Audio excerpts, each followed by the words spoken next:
Bonsoir à toutes et à tous et merci de rester fidèles au programme du soir sur New Road. Bienvenue dans Regard Croisé, le 3e numéro de cette semaine. Encore 4 sujets à aborder avec nos invités. Nous parlerons d'abord du Sénégal. Ousmane Sonko, nommé Premier ministre. Notre deuxième sujet concerne toujours le Sénégal. Après la prise de pouvoir, quel défi de gouvernance? Ce sera une interrogation avec nos invités. Notre troisième sujet nous amène au Niger. La justice ordonne la remise en liberté de 2 proches de Mohamed Bazoum. Puis nous terminerons bien évidemment par le Togo, J-1 pour le démarrage de la campagne électorale. Et pour en parler ce soir, 3 invités sur ce plateau. Avec moi, Germain Pouli. Vous êtes journaliste et directeur de publication de Togo Réveil. Bonsoir Germain et bienvenue. Bonsoir docteur et bonsoir à tous les téléspectateurs de New Road.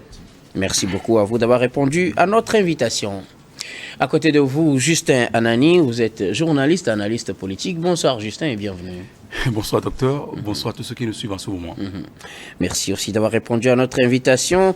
Notre troisième invité ce soir, Firmin Teko Agbo, chroniqueur politique. Vous êtes également le directeur du Centre de recherche et de géopolitique internationale qui porte votre nom. Firmin Teko Agbo, bonsoir et bienvenue. Bonsoir Guillaume, merci de m'avoir invité. Ok. Avec vous, alors, nous allons aborder nos 4 sujets. On commence par le premier, direction le Sénégal. Ousmane Sonko, nommé Premier ministre. L'annonce a été faite à travers un décret lu par le secrétaire général de la présidence de la République, Oumar Sambaba, sur la télévision publique RTS hier, au jour même de la prise de fonction de son ami ou bien son compagnon, Bassirou Diomaye Faye. On sait qu'à l'issue de la présidentielle du 24 mars dernier, Bassirou Diomaye Faye a été élu dès le premier tour. Il a pris fonction hier 2 avril. Et dans la soirée, la nomination du Premier ministre, sans surprise, c'est son autre ami, Ousmane Sonko, ou que certains qualifient de mentor, qui est nommé à ce poste de Premier ministre. Le duo donc se retrouve à la tête de ce pays. Je commence par vous, Germain Pouli. Ousmane Sonko est nommé Premier ministre et c'est au jour même de l'investiture de Bassirou Diomaye Faye. Oui, c'est la toute première nomination donc, du 5e et plus jeune président du Sénégal et on s'attendait un peu à cela parce que tout le monde sait que Diomaye Faye doit son élection donc, au choix qui a porté sur lui, le choix de Ousmane Sonko qui malgré le bref temps qu'ils ont eu pour battre campagne, ont pu maximiser, convaincre d'abord leurs partisans et plus largement donc une majorité de Sénégalais pour élire ce jeune président qu'on disait inexpérimenté mais qui a raflé pratiquement la mise au premier tour. Vous savez, pendant cette campagne, Sonko disait Diomaye, c'est Sonko. Donc c'est pour dire si vous votez pour lui, c'est comme si vous votez pour moi et aujourd'hui que Diomaye est président. On est allé justement sur on attendait le partage du pouvoir à défaut d'être président.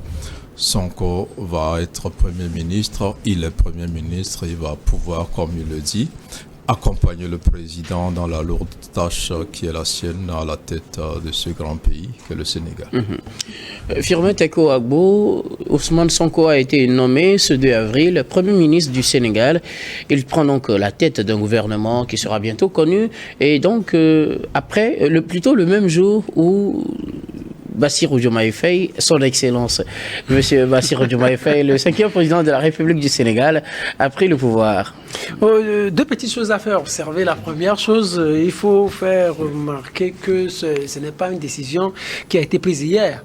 Les 2 se sont retrouvés en prison et je pense que c'est en prison qu'ils préparaient tout ça. Ils se disaient peut-être quand on va sortir, lorsque les Sénégalais porteront leur choix sur toi. Tu es président, je suis Premier ministre. Et je pense que cette situation, et même juste après l'élection, les 2 se seraient vraiment ou longuement parlé. Et ils auraient même dessiné la nouvelle carte politique et de gouvernance du Sénégal. Et aujourd'hui, on a vu première grande décision à prendre, c'est la nomination du Premier ministre. Et je pense que ça n'étonne personne parce qu'il y a beaucoup de journaux, beaucoup de médias qui se posaient la question quelle place occuperait Ousmane Sonko dans l'équipe de Diomaye Faye, Premier ministre, président.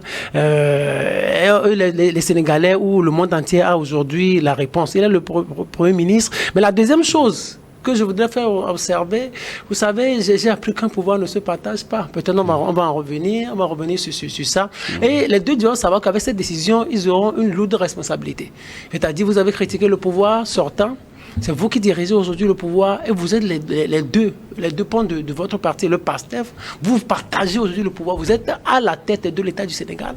Moindre chose, vous aurez tout le peuple sénégalais ou tout le monde entier en face parce que vous avez critiqué un certain nombre de choses et votre responsabilité, c'est de tout faire pour mieux faire que le gouvernement ou l'équipe sortante. Je ne sais pas s'ils arrivent à voir déjà la portée de cette décision. C'est comme un analyste qui me disait qu'en réalité, peut-être, il ne voit pas encore cela, mais il n'aurait pas nommé Ousmane Sonko Premier ministre, mais peut-être l'avenir nous permettra de savoir si c'est un bon choix ou un mauvais choix. Mais ce que les Sénégalais attendent, nous allons en parler, ce que les Sénégalais attendent, c'est que leur quotidien soit changé. Mais tout le monde s'attendait à ce que Ousmane Sonko soit nommé Premier ministre du Sénégal. Alors, tout le monde s'y attendait, peut-être vous aussi, Justin.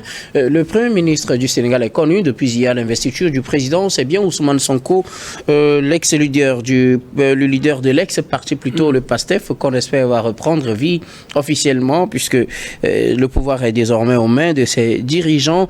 Alors, Sonko disait, je mesure l'importance de la confiance qu'il a placée en ma personne. C'est ce qu'il a déclaré à la télévision nationale hier à l'annonce de sa nomination au poste de Premier ministre. C'est fait donc, certains s'y attendaient, peut-être vous aussi. Oui, décidément, parce que aujourd'hui, Diomaye Faye, le président Diomaye Faye Bassirou, ne peut pas occuper ce poste de président de la République sans Ousmane Sonko.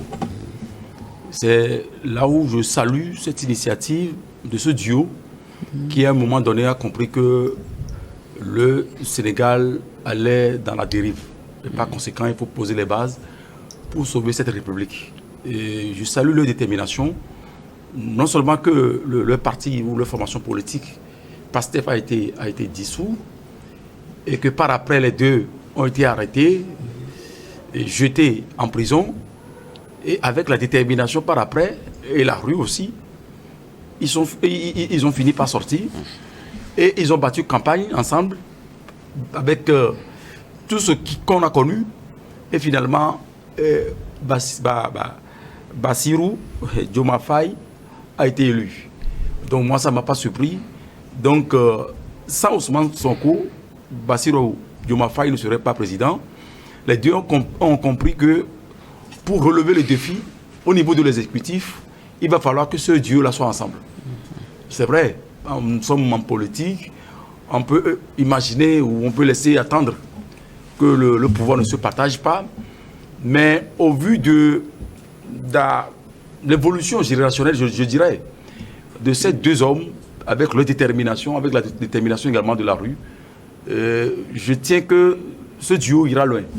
Pourquoi? Non seulement ils ont réussi à barrer la route au président sortant, Macky Sall, qui a passé par tous les moyens pour faire un troisième mandat, à l'instar de ceux qui le font déjà.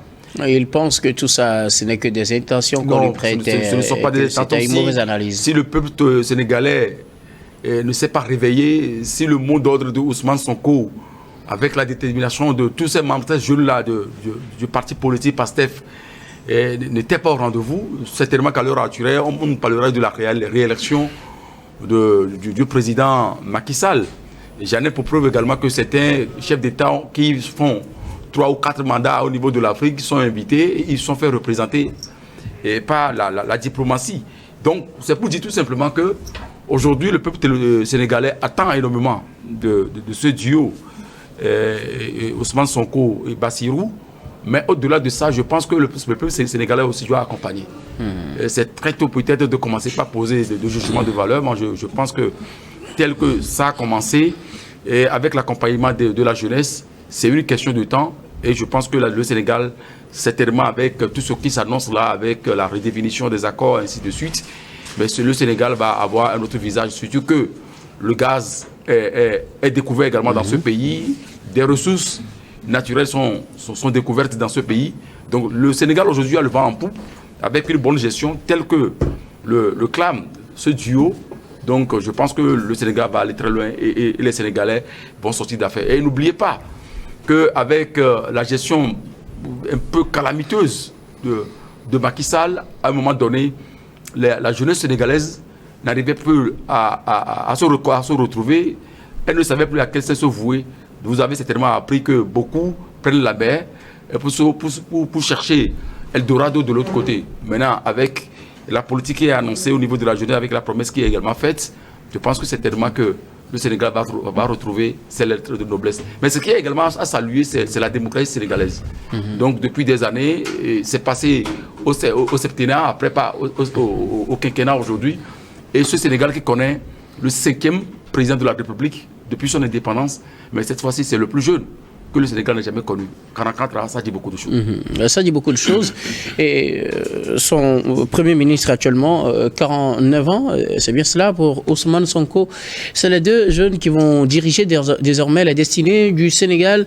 Le meilleur choix a-t-il été de porter Ousmane Sonko à la primature, ou fallait-il encore attendre un peu de voir les choses? Ça, quelqu'un le disait tout à l'heure, je pense, c'est Firmin. On a l'impression que ce n'est pas quelque chose. Ce n'est pas hier qu'on a réfléchi à qui devrait être président, mais ça aussi c'est à mettre à l'heure active. On a déjà ficelé un plan, si tel est président, tel est premier ministre, tel sera à tel poste. Ça veut dire aussi qu'on a pris le temps quand même de réfléchir à tous les contours avant de faire ce choix, Germain. Oui, ils ont pris le temps de réfléchir et il faut surtout saluer la clairvoyance d'Ousmane Sonko qui, lorsqu'il s'est senti disqualifié, aurait pu faire en sorte que le PASTEF n'ait pas de candidat, parce qu'il était le candidat naturel donc de ce parti. Mais il a positionné quelqu'un qui n'était pas très connu, mais qui du jour au lendemain a connu une certaine popularité, comme le disait le président de la Cour constitutionnelle lors de la prestation de serment.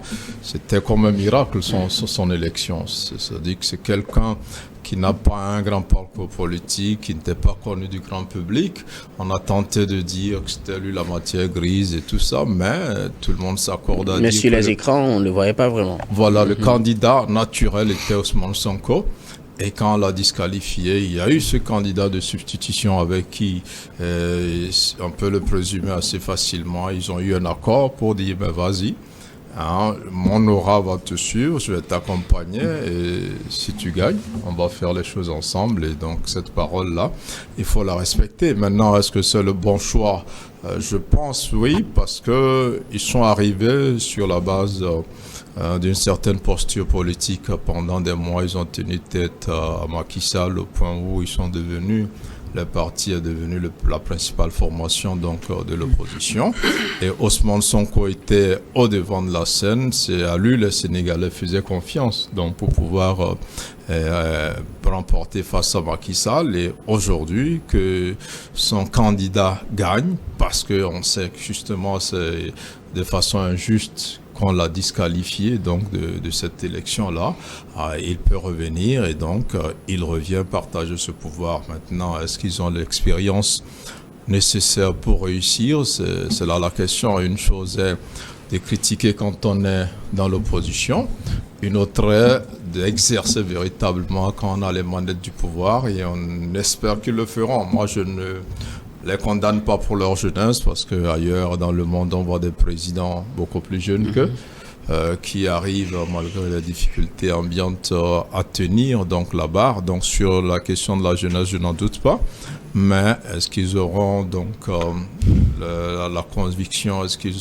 auront le management, est-ce qu'ils auront l'honnêteté aussi, la rigueur et toutes les qualités qu'il faut pour pouvoir être de bons dirigeants? L'un, Ousmane Sonko, a eu quand même à gérer un peu le pouvoir. On a vu, il a géré une municipalité, il a quand même une petite notion des affaires publiques. En Casamance. Voilà, l'autre n'en a pas, mais ils peuvent s'entourer de très bons conseillers qui pourront les aider. Espérons que le tandem qu'on attendait véritablement donc à la tête du Sénégal arrive à combler les lourdes attentes, surtout de la jeunesse sénégalaise. Firmin Teko Agbo, un jeune président nomme un jeune premier ministre, 44 ans, 49 ans. Vous pensez que c'est le meilleur choix pour le Sénégal actuellement? Pour le moment, on ne peut pas dire que c'est le meilleur choix ou c'est le mauvais choix. Ou le choix n'est pas judicieux, mais c'est-à-dire il faut analyser tout avec assez de modestie, assez de subtilité. Et il ne faut pas trop rêver. Il ne faut pas trop rêver, il faut juste lire l'histoire, lire les constitutions. Il faut savoir deux choses. Il faut savoir tout d'abord que s'il n'y aurait pas de Diomaye Faye sans Ousmane Sonko, c'est Ousmane Sonko, Germain Poulé l'a dit tout à l'heure, qui a fait président Diomaye Faye.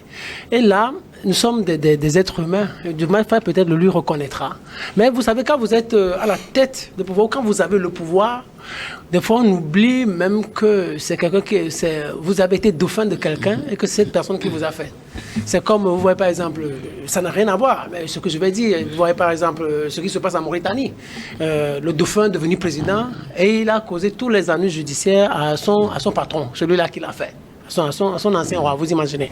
Et donc, on est à la tête du pouvoir comme cela, en tant qu'humain, lorsqu'on voit un certain nombre de réalités, et on se dit qu'on a le pouvoir, même si c'est lui qui vous a fait, mais vous dites que c'est vous qui êtes le président. Mais pour le moment, il a choisi comme Premier ministre. Vous pensez que c'est le meilleur choix, rapidement? Oui. Est-ce que c'est le meilleur choix? C'est la question que je me pose. C'est ce que tout le monde attendait, mais je ne pense pas. Moi, en analysant les choses, moi, je me dis que le choix a été trop précipité. Peut-être Ousmane Sonko pourrait mieux servir ailleurs que Premier ministre. Parce que Premier ministre et Président de la République, il y a toujours des conflits institutionnels. Parce que quand vous voyez par exemple la constitution sénégalaise, c'est une constitution en quelque sorte qui s'est inspirée de la constitution française. Et là, il y a déjà ce conflit institutionnel entre le chef de l'État français et le Premier ministre. Et François Hollande, dans son livre Les leçons du pouvoir, a dit qu'en réalité, il faut changer ce régime-là pour peut-être aller à un régime parlementaire. Parce que quand vous voyez la constitution française, il est écrit, le gouvernement déterminé pour conduire la politique de la nation. Alors que celui-là qui est comptable devant le peuple, c'est qui? C'est le président de la République. Maintenant, ici, au Sénégal, le gouvernement va déterminer conduire la politique de la nation. Sous l'autorité de qui? De Sonko. Sous l'autorité de Sonko. Mais si la constitution, alors que c'est Diomaye Faye qui rencontre. Qui rencontre. Donc vous imaginez, alors quand c'est comme ça, quand on ne règle pas le problème de façon institutionnelle, il y a conflit. C'est pour cela qu'il y a eu des soucis entre François Hollande et Emmanuel Valls. Parce que la Constitution a essayé de créer un conflit institutionnel. Alors si on n'arrive pas à régler ce conflit institutionnel, si on veut faire comme la France, il y aura toujours problème entre le Premier ministre et le Président de la République qui étaient de véritables amis. Et aussi, vous devez savoir, mais c'est Justin Nani qui a essayé de sortir une phrase de Édouard Balladur tout à l'heure. C'est-à-dire, Édouard Balladur et François Mitterrand, l'un a été président et l'autre a été son Premier ministre en temps de cohabitation en France. Nous sommes en 1993-1995. Donc, à la fin, à quelques jours du décès de Mitterrand a fait appel à Édouard Balladur qui était son Premier ministre. Et la dernière question qu'il lui a posée, que le président a posée, ou l'ancien président a posée à son ancien Premier ministre, Édouard Balladur, est celle-ci. Qu'est-ce que vous gardez de notre cohabitation? Et voilà la réponse de Justin Anani. Édouard Balladur lui réplique, un pouvoir, ça ne se partage pas. Merci beaucoup à vous, Germain et Firmin. Nous allons marquer la pause, puis on revient juste après, puisque c'est le même sujet. On pourra facilement continuer les débats. Nous marquons la pause, puis on revient juste après.